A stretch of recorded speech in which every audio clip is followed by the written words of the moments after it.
Hello, welcome to OPA Sociology, and today we're going to be looking at what are the alternatives to the family. So just as you'll do now, what I'd like you to do, just write a summary of each theoretical perspective and perhaps make a prediction about what they would say about the family. So at the basics, go back to first half term, what is the functionalist theory? What is new right theory? What's the feminist theory? What's the Marxist theory? And we've gone over it briefly this half term. What do the postmodernists say? Okay, try and link and say what they would say about the family. Don't worry about the interactionist theory. That's not relevant for this module just yet. Okay, so pause the video, give yourself 5 minutes, and then we'll go over just a brief summary and compare.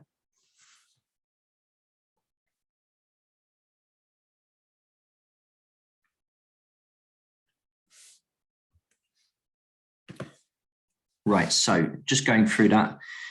So functionalists and new right, they see the family as a structure being beneficial for society. They call it the organic analogy, or functionalists more specifically. Some functionalists think diverse family types are okay and they reflect change within society, but others see it as damaging, and that's where the new right aligns. They're an extreme, really sort of traditionalist perspective, almost similar to sort of those functionalists writing in the 1930s to the 60s. They will say, some of those functionalists and new right will say anything other than the nuclear families are damaging for society. But generally, the family as a structure is good for society. That's what a functionalist will say.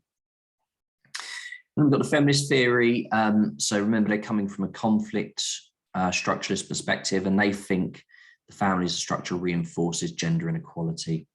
So it diverse family types, when they are offered, they empower women and they offer more chance at equality.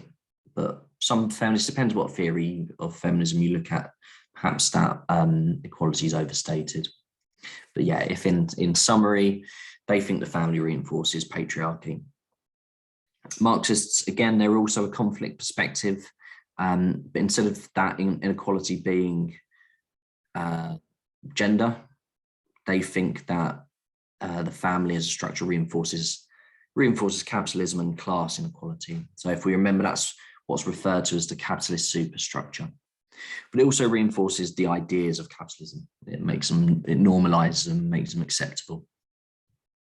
And then finally, the postmodernists. So the family is sort of seen as being more diverse today. Society is a lot more fluid, and diverse family types are good. They represent choice and this changing landscape of society. So we've briefly gone over those different theoretical perspectives. It's really important that you sort of go back to this every couple of weeks, just so that you have an idea. It's going to be really handy later on when we do go over those theoretical debates about the role of the family and things like that.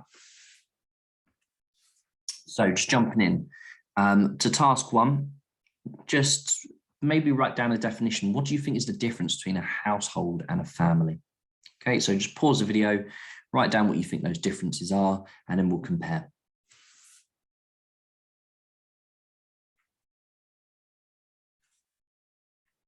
Right, so the family, okay, is a group of people living together related either by blood, marriage, or common bond.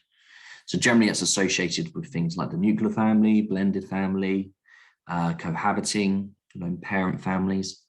And then a household that is different from a family is either one person who lives alone or a group of people who live at a same address or a shared address and who share at least one meal a day or facility, such as a living space.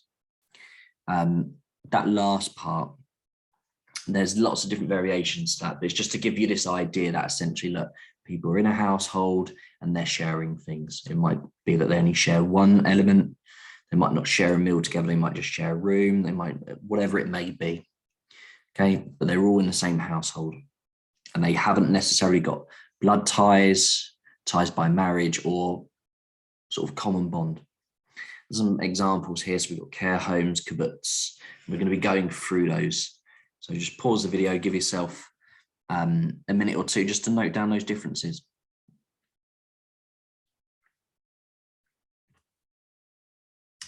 Right, so we were going to do this, if you were in Rather, we did do this as a carousel task. So there was lots of information about these different alternatives to the family around the classroom. But what we're going to do instead, I'm just going to talk through each one of those. So we're going to talk through what a kibbutz is, what house shares are, residential homes, one-person households and communes. Okay, so we're just going to look through each one of those, and it's just wise perhaps just to make some notes on each one of those. So in addition to that, it's really important that you do complete this stretch and challenge for this task. So you're actually identifying out of those alternatives, which ones are increasing and which ones are not increasing. So the first one, one-person household. So just a little definition there for you to get down. It's when an individual lives alone in a household. So pretty stating the obvious there. And there's lots of different reasons for this. So it may be that people are choosing to be single. It might be they've divorced. There might be students. Might be just before marriage. Might be a life choice. It might be that they were cohabiting or whatever it may be. Okay, so there's lots of different reasons for it essentially. In the last 30 years, the number of one-person households has increased. So in 1996, 6.61 million people were living alone. That's compared to 7.7 in 2015. So like I said, part of the stretch and challenge, don't just note down the basics about this, note down as well, is it increasing or decreasing? So just pause the video and summarize anything you need to on this page.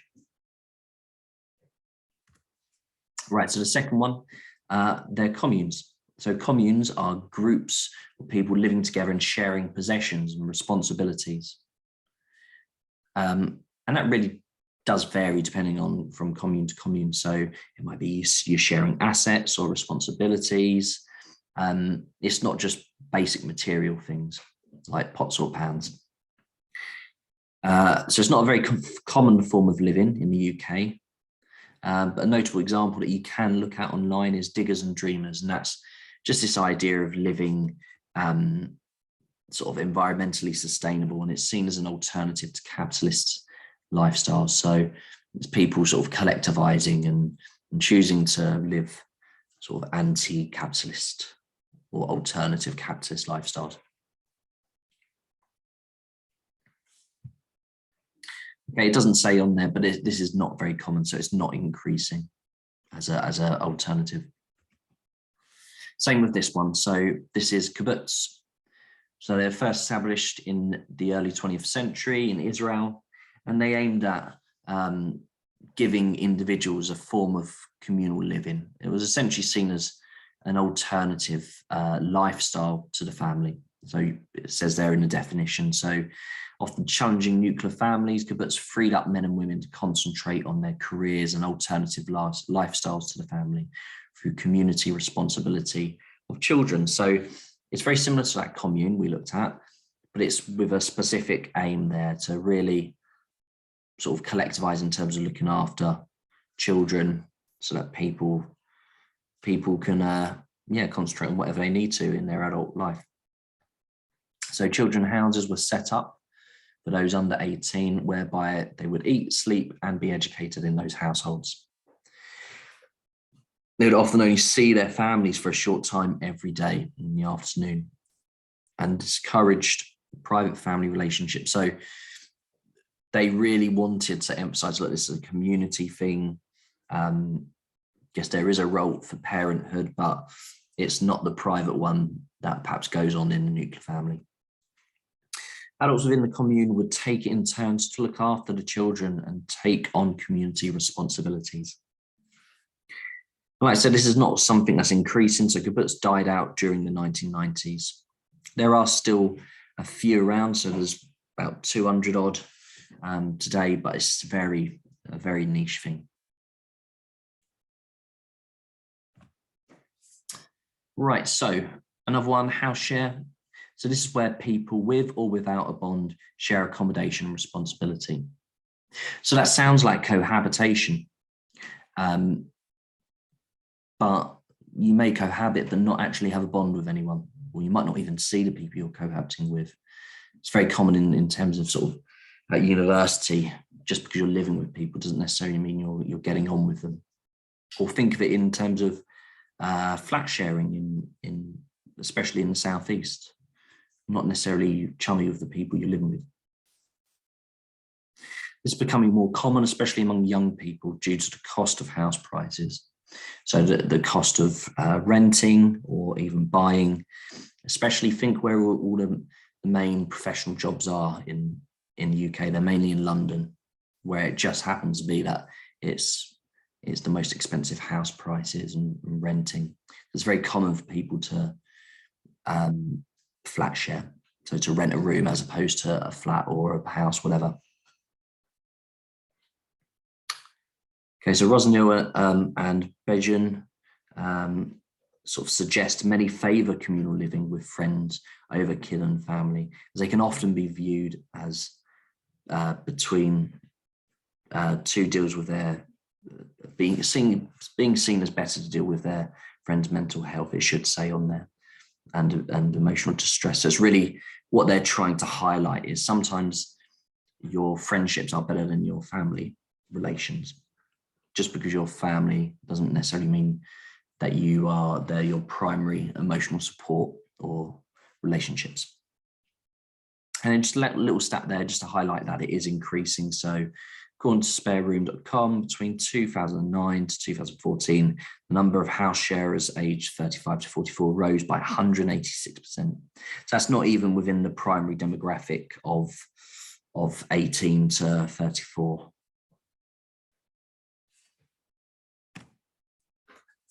Okay, and then the final one, so residential homes. So residential homes refer to households where elderly need assistance looking after themselves. Something to highlight here, and it's something we said as a class as well. Residential home doesn't just cover the elderly. It might be those who have needs. It might be those in care. There's lots of different reasons why people live in residential homes. Okay, so due to the cost of living and social care cuts, residential care homes have gradually decreased over the last 10 years. So there were 18,600 care homes in 2009. In 2019, that reduced down to 15,600. So it would imply that residential homes are on the decrease, which is true. However, this is despite a rise in life expectancy. So even though we're having this aging population and perhaps there is more of a need for a residential home, that need is not being met. So it is decreasing, but it's not really a reflection of actual demographics. So just to really illustrate that, in 2019, there were 13 million people over 65. And again, I'm concentrating on a specific type of residential homes. But it's really to highlight that decrease is not reflective of what society needs to do. So even though in 2019 it's 13 million and it's predicted to be 15 million, so go up by 2 million in the space of just over 10 years, it is still decreasing on paper. So we should also acknowledge, just something you said earlier, that there's also those in foster care or in care for other reasons. So just an ONS stat here, in England, it's estimated nearly 70,000 children were looked after by local authorities.